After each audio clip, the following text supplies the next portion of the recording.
And this new federal rule says those who use an attachment called a brace stabilizer will now have to register their weapon with the government.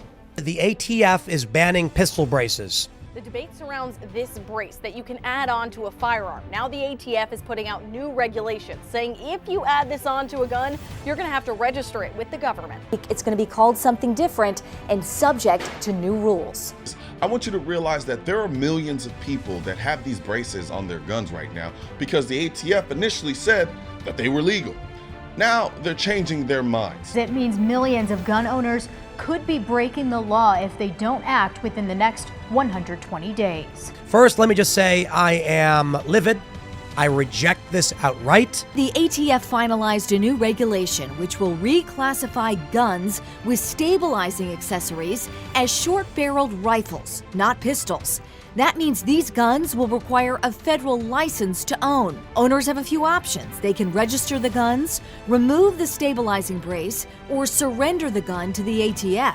This new rule, which isn't even a law, but has the consequences of being a law, asserts that any weapon that is designed, redesigned, manufactured, or modified to be fired from the shoulder will now legally be an SBR. Saying that you have 120 days to register your pistol if it has a brace as an NFA item, meaning fingerprints, going to the police, waiting 6 months, all this other BS. Otherwise, you're in trouble.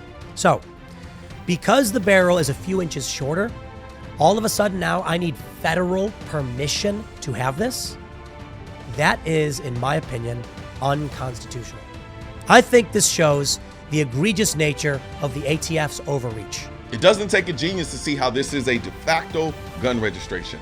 The government has no incentive whatsoever to be a proponent of your Second Amendment right. Attached here, it turns this weapon into an automatic weapon. It becomes a bump stock. And so it will allow that to essentially be fired like an automatic weapon. That's the dangerous. I'm afraid Mr. Cicilline has his gun features mixed up. He just described the arm brace, which is used by people who have a handicap to help fire a pistol. He just described it as a bump stock.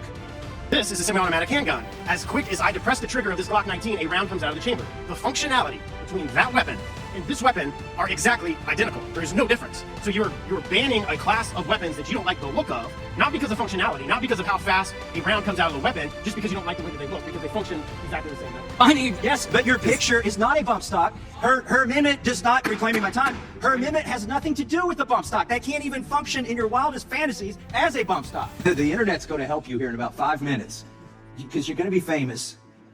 So the sooner you recognize that's not a bump stock, the better off we'll all be.